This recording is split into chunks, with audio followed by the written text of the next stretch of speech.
And the feature race on the card is the 3:35 Tattersalls Falmouth Stakes, a Group 1 over a mile. And to kick off proceedings is the 150, a Heritage Handicap over a mile and a quarter. Local Dynasty was just about sent off favourites here at 3-1. Commentary comes from Alan Howes. Set to go, they're off and they race away for the £100,000 6-horse challenge at Bet365. Handicap stakes over the mile and a quarter. Knockbrex towards the inside toward the running rail in dark blue and red is one of the first ones to show, leading narrowly early on from Mighty River and the quite keen Burglar, who's now beginning to move into the lead, approaching their corner. Daisy's towards the outside of Bolster as they go around the turn. Killybegs Warrior is next in the orange. Then the Godolphin pair of Local Dynasty together with the white cap Tagabawa. It's another length and a half then away to Gozo in those light blue silks. Sindid is further back through them in those yellow with the black epaulets. Just in advance then of Westerton, and the back marker is Obelix in those yellow and black stripes. The field continue to advance up the home straight right down the centre of the course, and it's Burglar who leads narrowly. From Knockbrex, riding behind him Daisy and then Mighty River. Followed closely by Bolster, yellow with the black spots. Over toward the right-hand side is Tagabawa, the white cap. Then Killybegs Warrior, followed closely by Local Dynasty and Westerton, then Sindid. And then Gozo is still second to last, and Obelix is the back marker. They're making their way down inside the final 4.5 furlongs. Burglar and Knockbrex pretty much together in the lead. It's only a half a length away to Mighty River. Then came Daisy, still over toward the far side. Then is Tagabawa. Then came Killybegs Warrior and Gozo, who's trying to inch closer. Being pushed along then is Bolster. Obelix is trying to stay on through horses. Westerton is nudged along, so too Sindid and Local Dynasty. Tagabawa now puts it up to Burglar as they run inside the final 2.5 furlongs. Tagabawa now inching to the lead. In the orange silks here, Killybegs Warrior has every chance. In behind those, Gozo still staying on. Obelix over toward the right-hand side. Then came Daisy. Westerton trying to get going just outside the final furlong. Killybegs Warrior out in front. Obelix challenging far side. Gozo in behind those. Westerton more towards the near side. Half a furlong to go. Obelix has now grabbed the lead from Killybegs Warrior. Westerton still running on. Local Destiny getting going late. Killybegs Warrior coming back at Obelix to win it. Killybegs Warrior from Obelix. Back in third then Westerton. Then came Local Dynasty. And behind that one was Gozo. A bit of a surprise in the opener, 20-1. Killybegs Warrior wins. Kevin Stott and Charlie Johnston teaming up. Second was Obelix, 25-1. And third, Westerton at 11-2. There's clearly something about the atmosphere on the July course at Newmarket that Killybegs Warrior just loves, because he's now 3 from 3 at the track. And in fact, all 3 wins in his career have come here. And once again, as is his wont, he's shown plenty of tenacity and toughness in the face of adversity, because Obelix came there on the outside under Jamie Spencer, looming large and cruising. But the guts of the Charlie Johnston train runner have been too much for him, and he wins at 20-1. It's the second winner of the July meeting for Charlie.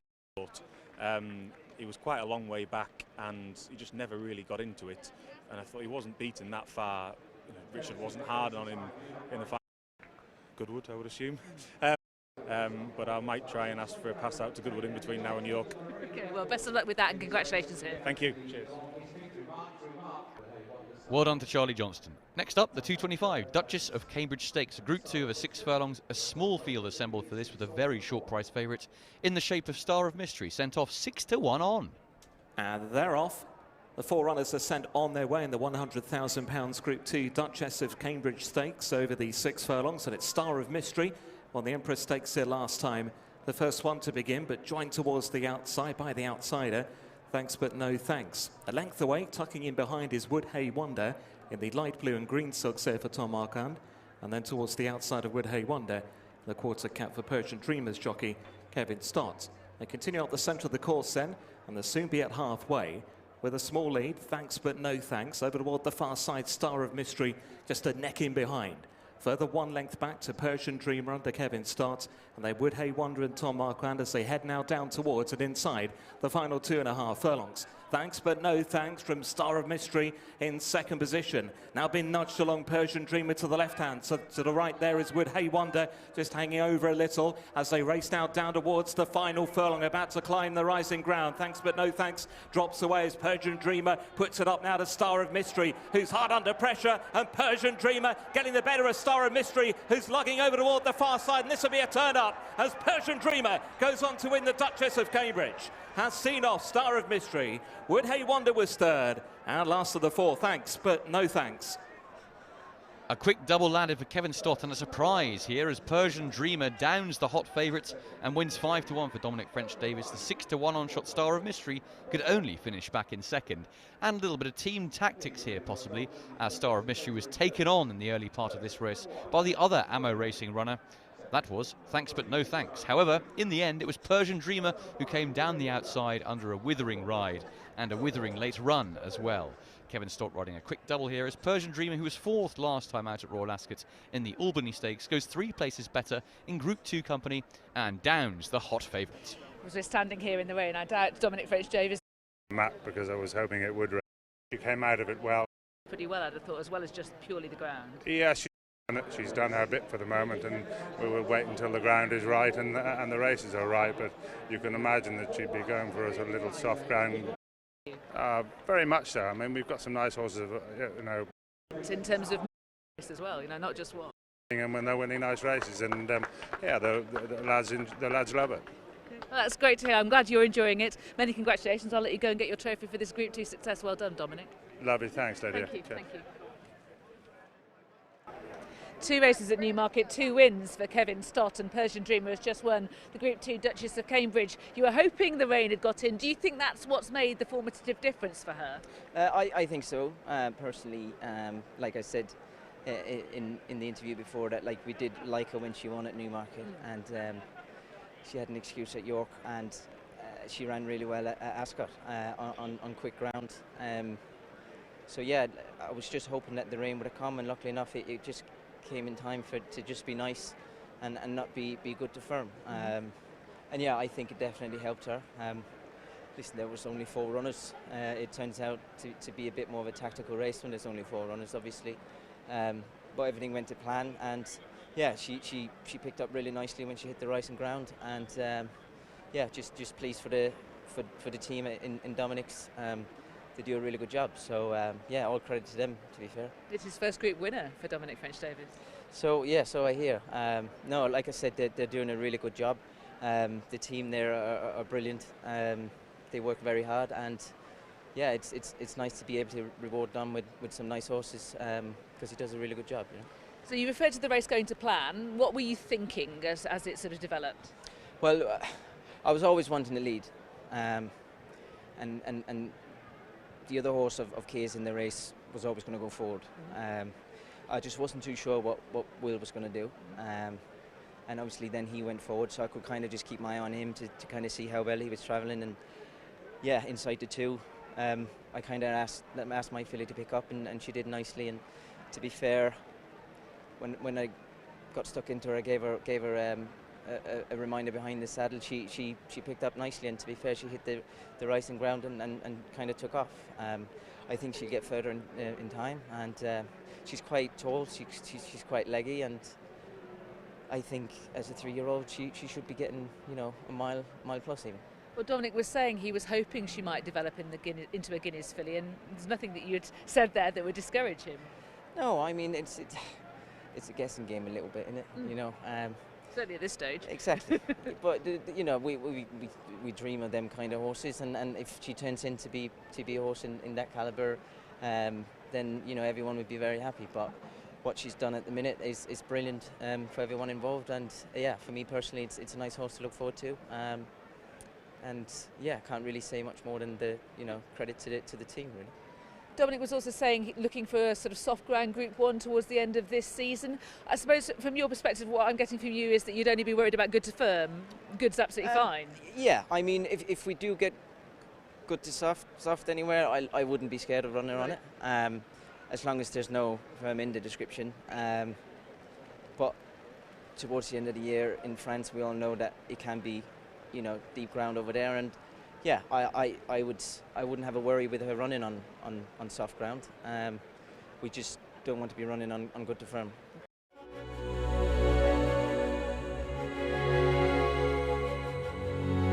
The winning horse is a goal. 6-5 trophy, a heritage handicap over 1 3/4 miles. The rain continues to fall, and Live Your Dream was sent off. The drifting 5-2 favourites. And they're off. Racing away 1 3/4 miles in front of the field for the Bet 365 trophy. This heritage handicap. And 3, the opening furlong. Torcello shows prominently with that noseband, the red cap there for jockey Safi Osborne. Racing into that early lead. From Pridwen, the orange jacket, the white cap for Callum Shepherd. Red and white close up is Berkshire Rocco under Rob Hornby. A couple of lengths then back to find the top weighted Live Your Dream, winner of this race a couple of years ago. The neck behind it, Live Your Dream, and the maroon silks is Diamond Bay, who won at York last time out. Further back, Merrick, yellow with the black spots there for James Doyle. Alongside Kihava in white and yellow under Jamie Spencer, and Raven's Ark is the final runner, just been pushed along in the early going as they make their way towards and inside the final 10 furlongs shortly. Still a couple of furlongs in before they make that turn. It's Torcello with the lead. Torcello from in second, Pridwen. Right in behind is Berkshire Rocco, a former St Ledger runner-up. Live Your Dream is in 4th place. So about 3 lengths then further back now to Diamond Bay under David Egan there, Diamond Bay. Ricky Harvard to the inside of Diamond Bay at this point. America a little wider from those two, and Raven's Ark it's been encouraged along there by Holly Doyle in the final placing. Just before the turn then, it's going to be Torcello that will lead them to the top of the home straight by a length or so to Berkshire Rocco, those red and white colours. And then Pridwen still handy in 3rd position, followed by Diamond Bay, and to the outside of him is Live Your Dream. Continues to be tracked through by Americ. And then Kihava, looking for that 5-timer today. 3 recent wins on the flat along with that hurdle success. And still under a bit of pressure, Raven's Ark remains the final runner. Torcello still in the pole position, racing down towards the final 5 furlongs. From Berkshire Rocco, a couple of lengths behind in 2nd now. Pridwen in 3rd, Live Your Dream waited with in 4th. Then came Diamond Bay ahead of Americ, and Kihava still going quite nicely. Raven's Ark is still under pressure as he's been through much of the journey so far. They're heading now down towards the final 3.5 furlongs. Torcello still with the lead from Berkshire Rocco. Live Your Dream creeping into it, the royal blue. The orange towards the near side is Pridwen. Americ has been firmly ridden along. Kihava coasting through the field now. Under pressure is Diamond Bay, and Raven's Ark has never really been competitive. They're racing now down towards the final 1/4 mile. Live Your Dream has now been produced by Kevin Stott to go on from Pridwen. Berkshire Rocco hard under a drive in 3rd. Kihava is off the bridle for the first time, but is sticking on bravely as they race now down towards the final furlong. It is Live Your Dream taken on now by Kihava the far side. Pridwen back in 3rd inside the final half of furlong. It is Live Your Dream. It's Kevin Stott again on the July course this afternoon, and Live Your Dream wins this race for a 2nd time. Live Your Dream beats Kihava. Pridwen back in 3rd, then Berkshire Rocco clear from Diamond Bay and Torcello. 3 from 3 for Kevin Stott as Live Your Dream wins well. 5-2 favourite Saib bin Sarur for Godolphin. 2nd was Kievar, 5-1, and 3rd Pridwen at 12-1. Well, Live Your Dream has travelled through this contest with the zest and panache of a good thing and has put the race to bed in good style as well. Kievar has run another massive race on that far side. Clearly, a busy campaign has not yet caught up with him, but he has just bumped into one who's a little bit ahead of his mark. Despite going up £2 for finishing 3rd last time out at Royal Ascot and the Duke of Edinburgh, it's been no barrier to his success, and Live Your Dream does it very nicely. Live Your Dream has just won the Bet 365 handicap for the 2nd time. He won it 2 years ago for Saib bin Sarur. He's won it again here with the best performance of his life. Do you think, that horse? I think mile and 6, that's the trip, the best trip for him. I mean, we try in different distance, but always when we come after the race, we find the mile and 6 be better for him. I think it'll be fine for him, but I don't think he'll be good for him. Well, I look forward to see him running in the Ebor. Could you give us an update on Morge, please? I understand she's had a chest infection, is that right? Yeah, she have bad chest infection, and we give her a break. Then I think she's back now training, but we run her one more race here in England, and plan we take her to Breeders' Cup. This afternoon we take a. All right. Oh, I'm glad. Even money favourite. Success. Well done. Thank you very much. Thank you. Thank you.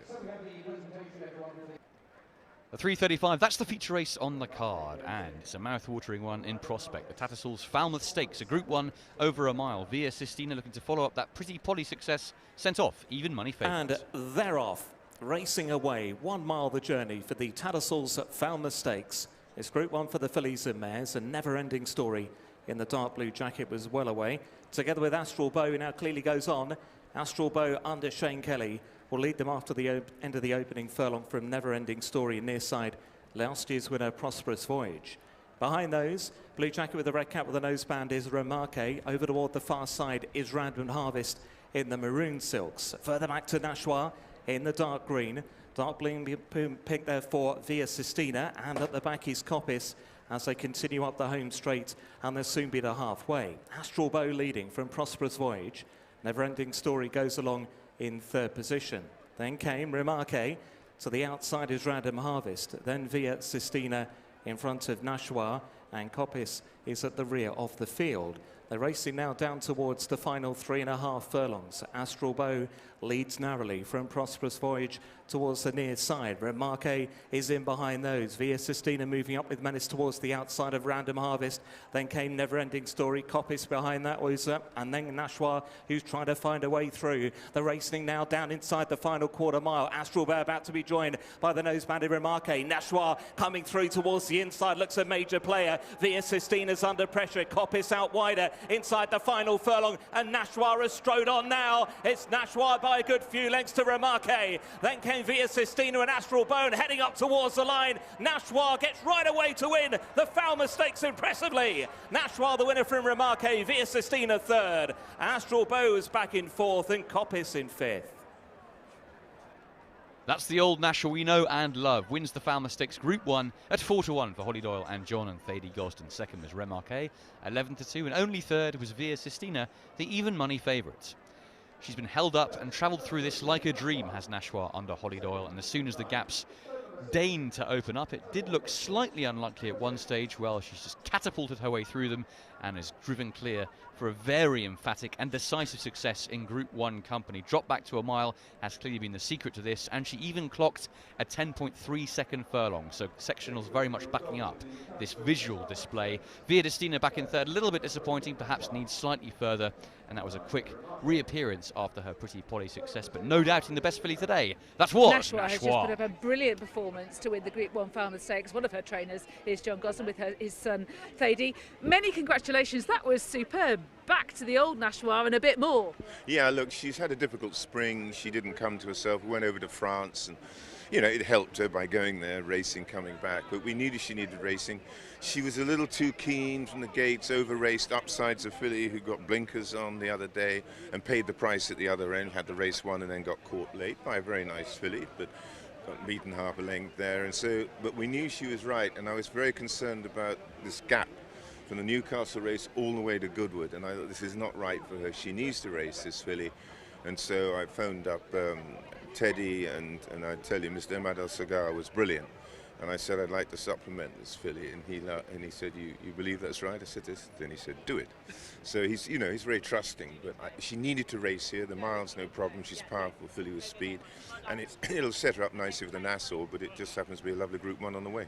I'm interested that you're sticking to the Nassau plan. I was half wondering whether you might recalibrate and go down to a mile, because that performance was so dominant today. Yeah. There was no problem with putting in a race like the QE2 at the end of the year. That would be perfect for her, but I'd like to stay with the Nassau at the moment.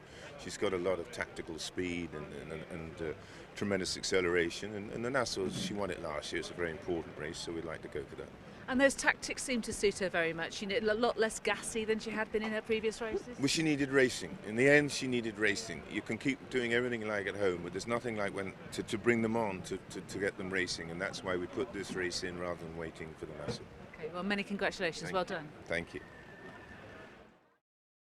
We're rushing on to the next race already at Newmarket, but we need to reflect with Holly Doyle. A brilliant win in the Group 1 Falmouth Stakes with NYRA. That's back like the old NYRA, isn't it? Yeah, it's hugely satisfying for the whole team, really. I mean, I don't think she really went anywhere. I think it was just simply she's grown, she's big, burly, and she's just taken those 2 runs to kind of come to where she needs to be, really.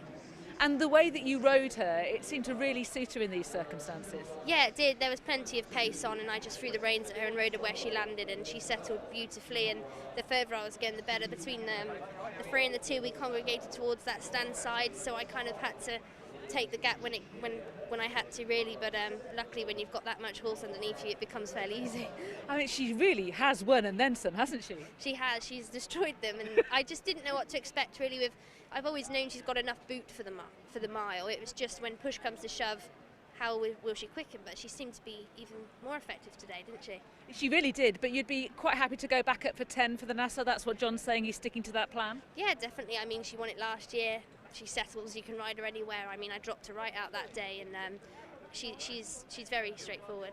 But something like the QE2 maybe at the end of the season might be after a performance like that? Yeah, that looks a really nice opportunity now. We're proven at the mile, and Mr. Gosden did mention that. So it's a long season ahead, but we'll see.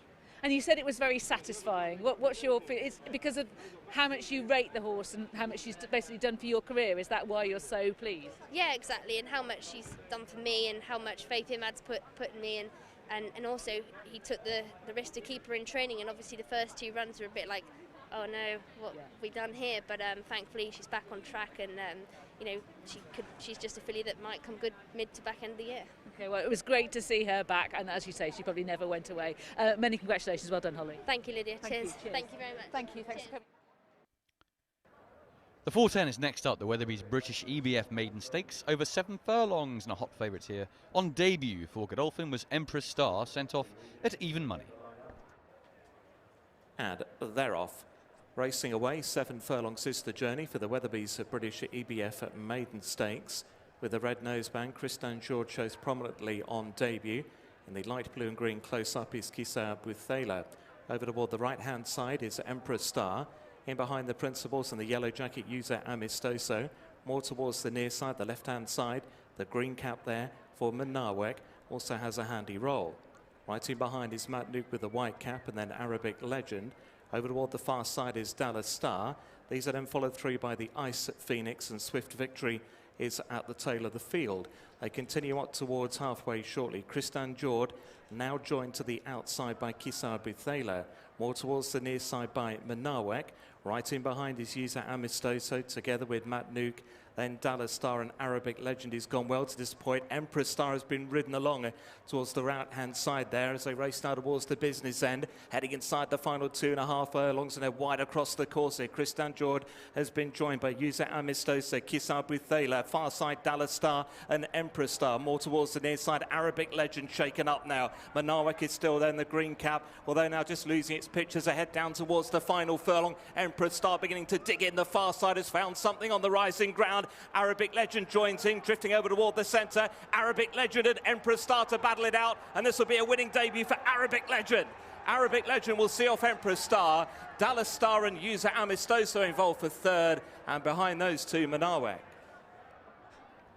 Arabic Legend makes a very bright start to his racing career and wins 17-2 for Rob Hornby and Andrew Balding. Second was Empress Star, even money favourite. Third, Dallas Star at 9-2. Empress Star has run a very fine race given his position in the market, and he almost got it right, but in the end it was Arabic Legend down the near side who did the business in the second colours of Sheikh Mohammed Abeid Al Maktoum, and a very smart pedigree has produced a smart performance on the track as well, because this is a son of Dubawi out of a Shamadal mare, Sheikha Reka, who herself was a Grade 1 winner in Canada. So plenty to like about the pedigree on paper, and plenty to like about the first start here on a racecourse for Arabic Legend. Arabic Legend has just made an impressive winning debut for Andrew Balding. Congratulations. What were you expecting bringing him here today? Had he been showing you plenty? Well, yeah, we like the horse. Obviously, he's a beautifully bred horse, and he unfortunately missed his intended debut at Doncaster. He got a little upset in the gates, and they had to withdraw him. But he's got a lot of ability, and I was thrilled that he could get the job done today. What were you thinking as you were watching it? Were you able to see it? Yes, yeah, no, I was just hoping he'd settle, and Rob did a lovely job, and he showed his class at the end of the race, so it's an exciting prospect. And rain-wise, were you glad to see it for him? Were you indifferent? Do you not know just yet? Well, we don't know, but you know, the Dubai's certainly the ones I've had seem to go well on it, so it wasn't a concern, particularly for him. So yeah, looking forward to the rest of the year with him. What might you do? I don't know. I'll have to. Caught up on the rail, and that's enough, I think, for the vets to decide it wasn't able to run. So he had that experience of going to the race course, being saddled up, and it showed really. He went to the start very professional, and he was good in the stalls, and he pinged them. He jumped really well. He jumped straight into his bridle. He knew what was required, but it was quite nice. I could get him with a bit of cover just to make sure he did it the right way around. Had a good experience, you know, first day in a race, and he moved through the race smoothly. I was fearful that a lot of the action was going to happen kind of more centred to far side, because he moved smoothly through it with him having to do it the hard way. But I was impressed when he hit the rising ground. He dropped his head nicely, and I just asked him to lengthen, and he did it quite naturally and galloped out strong. And what was your impression of him in terms of his quality and where he is in his education? Is he ready mentally for a step up? So yeah, and you know, you kind of a huge run again, and backed up that really good run at Royal Ascot. Yeah, the winner was impressive today. You know, she came past us and hit that rising ground strong, and we pulled nicely clear of the third. I'm just still learning a bit about her, really. You know, she moves smoothly through her races. She still has that high head carriage. That's her natural. And clearly, she's not a quick. I don't mean to be. Of going. Cup. I suppose you were wishing that the rain today was mixed emotions, really. Some of my horses today would have enjoyed it, and tomorrow less so. So. As far as I'm aware, he's still going to take his chance. I rode him on Wednesday, just routine stuff, and he felt in good shape still. And Charlie's horses are running really well, and you know, when these sprinters are hot, you can strike whilst the iron's still going. Well, let's hope the strong winds blow away all the soft ground. Well done today, well done. Thanks very much. Cheers. Cheers. Thanks, Rob. The 4:45 is the Boodles handicap over 7 furlongs. Final watch and Under the Twilight were sent off the 4-1 joint favourites.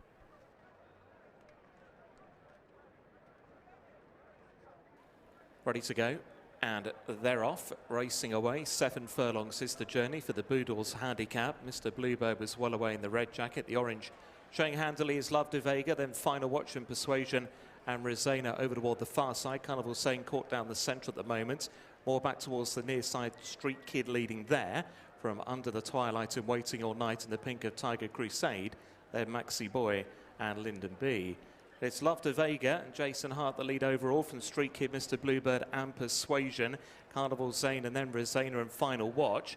Under the Twilight still more towards the near side in company with Tiger Crusade, Waiting All Night, Maxi Boy and Lyndon B. As these two groups continue up the home straight and race now down towards the final 3 furlongs. It's out in front, Love de Vega, that leads by a small margin only from Street Kid, Waiting All Night, Persuasion, and then Mr. Bluebird. Ridden in the centre is Carnival Saying. Persuasion goes well over toward the right-hand side, and they're about to race now towards the final quarter mile. Persuasion joins in with Love de Vega. Mr. Bluebird still well there. More towards the stand side is Waiting All Night in company with Under the Twilight. The now under pressure Street Kid. They're racing towards the final furlong. Persuasion over on the far side. Waiting All Night the near side in company with Under the Twilight. Then Mr. Bluebird. Rosena trying to get going, and Final Watch improving out wider. Final Watch has stormed through now. It's Final Watch from Waiting All Night and heading up to the line. It's Final Watch to win it. From in second, Waiting All Night, and Persuasion, Rosena, Mr. Bluebird and Love de Vega. Final Watch wins well, 4-1 joint favourite for Neil Callan and William Stone. Second was Waiting All Night, 11-1. At the same price was the third, that was Persuasion. A good performance here from Final Watch, who comes with a late rush down the centre of the track, all the way on that far side to pick up the pieces late on from off the pace as well. He showed a nice turn of foot and has dropped a little bit in the weights. He produced a much more encouraging effort last time at this track under these same conditions, finishing second. That came at the end of June, now in the middle of July. He's followed up in good style, and a horse who was rated a little bit higher earlier in his career has dropped to a nice mark and has won very nicely. Final Watch has just won the Boodles handicap here at Newmarket for William Stone. Many congratulations. He showed he was in really good form last He only thought. Cheers. The 520 is the Cavani.co.uk. The sartorial sprint handicap over 5 furlongs. Swayze was sent off 11-4, market leader in a fiendish final affair. And they're off. Racing away 5 furlongs a journey for the Cavani.co.uk, the sartorial sprint handicap stakes, and Lip Sync was very quickly away. Lip Sync showing the way for the purple and green. Close up is Antiphon. The 10's boatman very keen in the orange and purple. Between them the yellow sleeves and cap of Isle of Lismore. A little bit wider out the white faces, Swayze under Holly Doyle. Then came Good Earth in that dark blue jacket. At the back of the field is Another Bar in those yellow and white silks. They'll soon be up towards halfway. Lip Sync still going pretty fast out in front under Neil Callan, leads the way from the 10's boatman. Then came Isle of Lismore. They pushed along Antiphon. Another Bar coasting up into it towards the far side. Swayze ridden for more to the near side. Good Earth is trying to burst through. They're trying to get to Lip Sync as they now begin to climb. Lip Sync is headed by Good Earth. Far side Another Bar. Then the 10's boatman. Isle of Lismore looking to find more as well. Inside the final 100 yards, it's Good Earth under Kevin Stott. It's been his day all right. A 4-timer for Kevin Stott. Good Earth has won the last. From Isle of Lismore, Another Bar and the 10's boatman back in 4th. It's a phenomenal 4-timer for Kevin Stott on the second day of the Boodles July Festival. Good Earth doing the business in the last at 100-30. Second was Isle of Lismore at 11-2. This day is all about Kevin Stott. What a fine run of things he is having. And this is his 4th winner on the card. And he's had to weave his way through rivals. He's had to try and carve a passage through. And he has done so just barging into Isle of Lismore, eventually finishes 3rd. It's draw clear for what was actually, in the end, a pretty decisive success. Kevin Stott, the day is about you. Take a bow. What a day it's been for Kevin Stott, his first ever 4-timer. Good Earth bringing up the 4th win on the day. He's holding the lucky umbrella as well. Many congratulations. Thanks. Yeah, I was just saying I might have to bring this umbrella home with me, Nick. You're going to have to negotiate with Amy Cosgrave for that. Fair enough, I'll try. Talk me through this final race. Listen, Tom Eves normally rides him. Tom rang me before the race and kind of told me how to ride him, and to be fair, it went to plan. He's a little bit tricky in the stalls, as you could see. It wasn't the easiest to get the blind on, but we got a nice lead. We went quick, and yeah, it kind of just works. They kind of stopped pretty quick in front of me, and I got a gap, luckily enough, and he kind of put the race to bed pretty quick, to be fair. Michael is absolutely delighted. Yeah, it's quite funny, you know, like someone like Michael that has a handful of horses, you know, he works incredibly hard. He drives the horses here, he leads them up, and you know, he's got a very small team at home, and like there's a lot of hours that go into these kind of days, you know. So it's very nice to be able to repay Michael with a nice winner like that. You know, when I first came over, he used to share gallops with Kevin Ryan, and I remember riding out for him in the evenings before I even had a license. And so yeah, it's nice to be able to repay him with a nice winner here. That's a really lovely story. Now, could you believe that you could be going home with 4 when you arrived here today? I know you were pretty confident. You had some good rides. Yeah, on paper, obviously there was a few chances. I was happy with 1, but no, I'll take 4. And you're back here tomorrow. I mean, can the run go on? Hopefully. I don't know. Depends if I can get this umbrella home or not. Well, I'm about to wrestle it off you, I'm afraid. Many congratulations. It's been great chatting with you today, and really well done in your achievement. Thank you. Appreciate it. Cheers. Cheers. Although the rain came down, some memorable performances on the second day of the Boodles July meeting, and Nashua most definitely the highlight, winning the 3:35 Falmouth Stakes in sensational fashion, travelling with her old zest and putting the race to bed in very nice fashion. And she produced the quickest time on the card as well, including clocking a 10.3 second furlong during the race. What a performance